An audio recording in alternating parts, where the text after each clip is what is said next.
असहयोग आंदोलन के पश्चात महात्मा गांधी द्वारा चलाया गया दूसरा महत्वपूर्ण आंदोलन सविनय अवज्ञा आंदोलन था। यह भारतीय राष्ट्रीय आंदोलन का एक महत्वपूर्ण उपकथा है। महात्मा गांधी द्वारा असहयोग आंदोलन को वापस लेने के बाद 1930 तक भारतीय राजनीति में अनेक ऐसे घटना चक्र देखने को मिलते हैं जिसने गांधी जी को यह आंदोलन अर्थात सविनय अवज्ञा आंदोलन करने के लिए उकसाया था। सविनय अवज्ञा आंदोलन अर्थात सिविल नाफरमानी, इसकी ताकत की व्याख्या करते हुए गांधी जी ने कहा था कि मान लीजिए भारत के 7 लाख गांवों में से हर 10 व्यक्ति सत्याग्रह में भाग लेकर नमक कानून को तोड़ता है। वैसी स्थिति में आपके विचार में यह सरकार क्या कर सकती है? भयंकर तानाशाही। आप सोचिए कि शांतिपूर्ण ढंग से प्रतिरोध करने वाली विशाल जनसेना को तोप की नली से उड़ा नहीं सकता।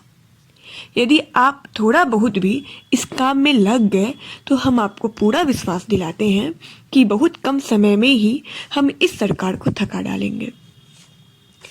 1922 से लेकर 1930 तक भारतीय राजनीति में बहुत ज़्यादा उठापटक देखने को मिलते हैं जिसने सविनय अवज्ञा आंदोलन की पृष्ठभूमि को तैयार किया था। जैसे कि पहला है स्वराज पार्टी। गांधी जी की गिरफ्तारी के बाद अर्थात चौरी चौरा घटना के पश्चात राष्ट्रवादी खेमे में बिखराव आने लगा था। संगठन जो था टूटने लगा था।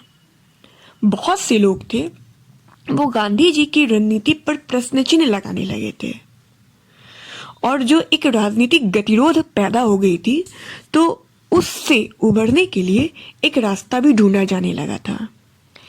ऐसी परिस्थिति में CR दास और मोतीलाल नेहरू ने औपनिवेशिक सत्ता का विरोध जारी करने के लिए एक नया नीति का वकालत किया अर्थात विधानमंडल का बहिष्कार करके उसमें भाग लिया जाए।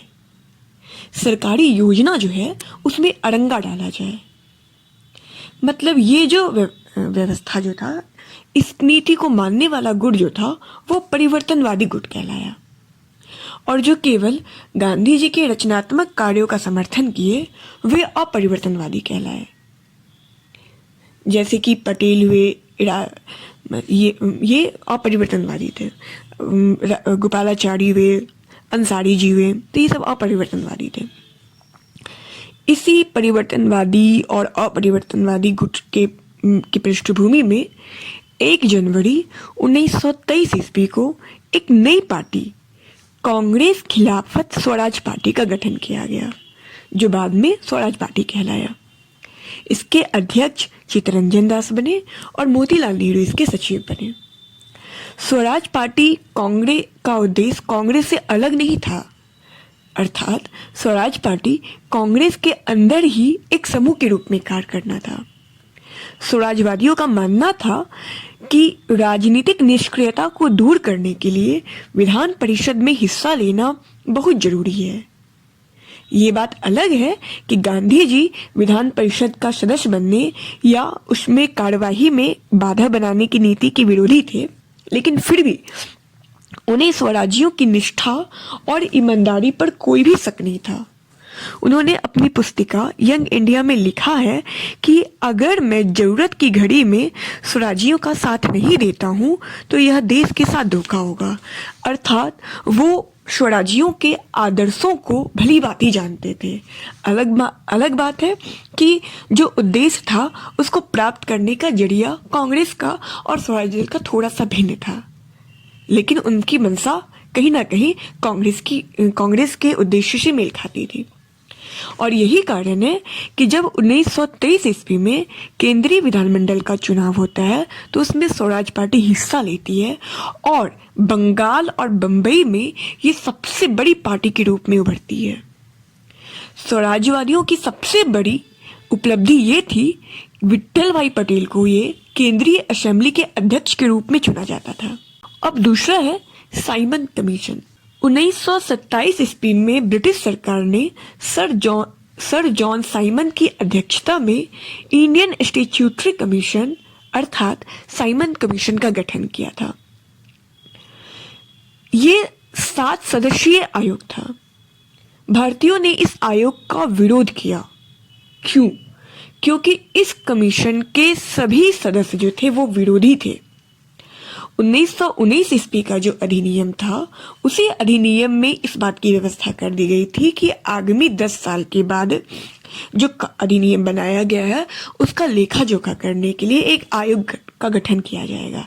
लेकिन उस दृष्टिकोण से इसकी स्थापना 1919 से 1929 में होनी चाहिए थी, लेकिन इसकी स्थापना 2 वर्ष पूर्व ही अर्थात 1927 ईस्वी में ही हो जाता है। तो भारतीयों को ये बात पचती नहीं है। सेकेंडरी कि भारतीयों को इस आयोग में सम्मिलित नहीं किया गया। तो भारतीयों के दिमाग में ये बात आई कि जिस आयोग को भारत का राजनीतिक भविष्य का निश्चय करना है, उसकी सदस्यता के लिए एक भी भारतीय को योग्य नहीं माना गया। कहने का मतलब है कि ये जो आयोग है इसको भारतीयों के लिए कानून बनाना था। तो भारतीयों के लिए कानून बनाने के लिए भारतीयों की व्यवस्था जो समझते हैं उसमें कुछ तो भारतीय होने चाहिए थे, लेकिन इसमें केवल अंग्रेजों का होना ये भारतीयों के लिए एक अपमानजनक बात थी। 1927 ईस्वी में मद्रास में भारतीय राष्ट्रीय कांग्रेस का वार्षिक अधिवेशन होता है, जिसकी अध्यक्षता एम.ए. अंसारी कर रहे होते हैं। उसमें साइमन आयोग के बहिष्कार का निर्णय ले लिया जाता है। ये बात अलग है कि हिंदू महासभा, मुस्लिम लीग, ये सब ने इसका समर्थन किया, लेकिन कुछ पार्टियां थी जैसे कि मद्रास की जस्टिस पार्टी, पंजाब की यूनियनिस्ट पार्टी, इन्होंने साइमन आयोग का समर्थन किया। अब 3 जनवरी 2028 ईस्वी को जैसे ही साइमन और उसके दोस्त बंबई आते हैं तो काला झंडा दिखाकर उनका विरोध किया जाता है, बहिष्कार किया जाता है। साइमन वापस जाओ, साइमन गो बैक के नारे लगते हैं। साइमन जहां जहां भी जाता है, जैसे कि कलकत्ता, लाहौर, लखनऊ, विजयवाड़ा, पूना, सभी जगह विशाल जनसमूहों ने काले झंडे दिखाकर उसका स्वागत किया, अर्थात विरोध किया। लाहौर में इस आयोग के विरोध में लाला लाजपत राय, जो गरम दल के नेता थे, उन पर लाठी प्रहार किया गया, जिसके कारण उनकी मृत्यु हो गई। मरने से पूर्व उन्होंने ये कहा था, मेरे ऊपर लाठी का जो प्रहार किया गया है, यही एक दिन अंग्रेजों की आखिरी कील साबित होगी। यद्यपि इसकी मौत का बदला 1928 ईस्वी में भगत सिंह और उनके साथियों ने उस पुलिस अधिकारी को मारकर किया जिन्होंने लाठीचार्ज का आदेश दिया था। शायद सैंडर्स थे। अब हम तीसरा समझते हैं, नेहरू रिपोर्ट। 1928 ईस्वी में भारत के जो सचिव थे बिरकनहेड, उन्होंने भारतीयों को चुनौती दी कि भारतीय लोग संवैधानिक सुधार के लिए कोई भी ठोस प्रस्ताव बनाने में असमर्थ है, अर्थात भारतीय कोई एक ऐसा संविधान बनाकर दिखाए जो सभी भारतीयों को मान्य हो, स्वीकार हो। तो ऐसी स्थिति में 28 फरवरी 1928 ईस्वी को इस चुनौती को स्वीकार कर लिया गया और बंबई में एक सर्वदलीय बैठक मोतीलाल नेहरू की अध्यक्षता में किया गया और भारतीय संविधान के मसौदे को तैयार करने के लिए एक 8 सदस्यीय समिति का गठन किया गया। दिसंबर 1928 में कलकत्ता में हुए सर्वदलीय सम्मेलन में ये जो नेहरू रिपोर्ट था, जो इन्होंने प्रस्ताव नेहरू रिपोर्ट के अंतर्गत जो लिखे थे, उसको रखा। जो ये अधिवेशन कलकत्ता में हुआ था, इसकी अध्यक्षता डॉक्टर अंसारी ने किया था। लेकिन नेहरू रिपोर्ट को लेकर पूर्ण स्वराज और डोमिनियन स्टेट के मुद्दे पर मतभेद की स्थिति पैदा हो गई थी। अब हम कुछ नेहरू रिपोर्ट के अंतर्गत जो मुख्य बातें थी, हम उस बातों को देखेंगे, जैसे कि भारत में उत्तरदायी सरकार की स्थापना हो, डोमिनियन स्टेट्स हो, द्विसदनात्मक व्यवस्थापिका हो, संयुक्त निर्वाचक मंडल हो, मौलिक अधिकार का प्रस्ताव हो, प्रांतीय स्वायत्तता, प्रांतों का भाषाई आधार पर गठन, अवशिष्ट शक्तियां केंद्र को देना। लेकिन नेहरू रिपोर्ट में कहीं ना कहीं मतभेद देखने को मिलता है। ये बात अलग है, गांधी जी ने हस्तक्षेप करके इस मतभेद को सुलझा दिया। जैसे गांधी जी ने प्रस्ताव दिया कि सरकार को 1 वर्ष का समय दिया जाए। यदि सरकार साल भर के भीतर नेहरू रिपोर्ट को स्वीकार करके डोमिनियन स्टेट का दर्जा नहीं देती है तो 1 साल के पश्चात कांग्रेस पूर्ण स्वराज से कम किसी भी प्रस्ताव से समझौता नहीं करेगी। कहने का मतलब कि भाई साल भर का समय है, आप हमको डोमिनियन स्टेट दीजिए, अगर आप हमको नहीं दीजिएगा तब तो अब हम पूर्ण स्वराज से कीमत कुछ नहीं मानेंगे। लेकिन सरकार ने नेहरू रिपोर्ट को मंजूरी नहीं दिया और यह रिपोर्ट जो है वो महत्वहीन हो गया। अब तीसरा एक घटना है, चौथा बारदोली सत्याग्रह। 1928 ईस्वी में सरदार वल्लभ भाई पटेल के नेतृत्व में सूरत जिला में एक तालुका है बारदोली, वहां पर एक सत्याग्रह किया गया। ये बात स्मरण होना चाहिए कि बंबई सरकार ने कपास की कीमत के गिरावट के बाद 22% की लगान वृद्धि की घोषणा कर दी थी। कहने का मतलब है कि कपास की कीमत का गिरावट हो गया है, लेकिन इसके बावजूद बंबई सरकार 22% जो है लगान का जो टैक्स था वो और बढ़ा देती है। तो कांग्रेस जो है वो सर्वेंट ऑफ इंडिया सोसाइटी के माध्यम से किसानों का जो ये मांग था कि भाई लगान नहीं देंगे, 22% जो आप एक मतलब बिल्कुल बेतुका लगान लगाए हैं तो हम नहीं देंगे, इसके लिए एक जांच आयोग का गठन करने का अनुरोध किया गया।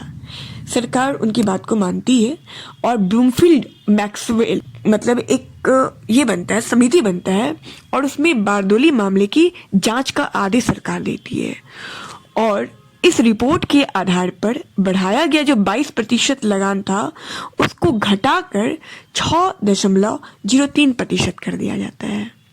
ये एक बहुत बड़ी सफलता रहती है। बारदोली सरदार वल्लभ भाई पटेल अर्थात लौह पुरुष के नेतृत्व में जो सत्याग्रह किया गया है और 22 से सीधे 6% पे लगान का आ जाना, ये उस समय बहुत बड़ी उपलब्धि थी। वहाँ की जो महिलाएं थी बारदोली की, वो इस सफलता से इतनी प्रभावित हो जाती हैं कि उन्होंने ही वल्लभ भाई पटेल को सरदार की उपाधि दे देती है। अब हम अगला समझते हैं, लाहौर अधिवेशन। इसकी अध्यक्षता जवाहरलाल नेहरू जी ने किया था। इसमें पारित प्रस्ताव जो था, इसमें जो स्वराज का जो अर्थ था उसका अर्थ पूर्ण स्वतंत्रता था। 31 दिसंबर 1929 ईस्वी की अर्धरात्रि को रावी नदी के तट पर नेहरू जी क्या करते हैं तो भारतीय स्वतंत्रता का प्रतीक तिरंगा झंडा फहराते हैं और निश्चित करते हैं कि 26 जनवरी 1930 ईस्वी को भारत जो है वो पूर्ण स्वतंत्रता दिवस मनाएगा। और इसी जो लाहौर अधिवेशन जो होता है, इसी अधिवेशन में सविनय अवज्ञा आंदोलन अर्थात सिविल नाफरमानी आंदोलन के प्रस्ताव को स्वीकार कर दिया जाता है। यहाँ एक ये है कि जब उन्होंने शपथ को पढ़ा था लाहौर अधिवेशन में, तो उसका कुछ अंश जो है वो आपको हम बताते हैं कि उन्होंने, पंडित जवाहरलाल नेहरू ने राष्ट्रीय झंडा फहराते वक्त क्या कहा था कि हमें विश्वास है कि किसी भी दूसरे देश की जनता की तरह भारतीय जनता का भी यह आहरणीय अधिकार है कि वह स्वतंत्र हो और अपने स्वराज का फल भोगे तथा जीवन की जरूरी आवश्यकताएं उसे प्राप्त हो ताकि वे अपना पूर्ण विकास कर सके। हमें इस बात का विश्वास है कि जो भी सरकार जनता को उनके इस अधिकारों से वंचित करती है या उनका दमन करती है, तो जनता को ये अधिकार है कि वह सरकार बदल दे, न केवल बदले बल्कि उसका उन्मूलन ही कर दे। ब्रिटिश सरकार ने भारतीय जनता को न सिर्फ स्वतंत्रता से वंचित किया है बल्कि इसकी नींव आम जनता के शोषण पर पड़ी है और यहाँ की जनता को आर्थिक, राजनीतिक, सांस्कृतिक और आध्यात्मिक रूप से नष्ट कर दिया गया है। इसीलिए हमारा विश्वास है कि हमें हर हालत में ब्रिटेन से संबंध खत्म होना चाहिए और हमें पूर्ण स्वराज मिलना चाहिए। अब आगे का जो क्लास होगा उसमें सविनय अवज्ञा आंदोलन के दौरान क्या क्या होता है, उसका क्या क्या इफेक्ट है, तो ये सब चीज़ें आपको हम अगले क्लास में बताएंगे।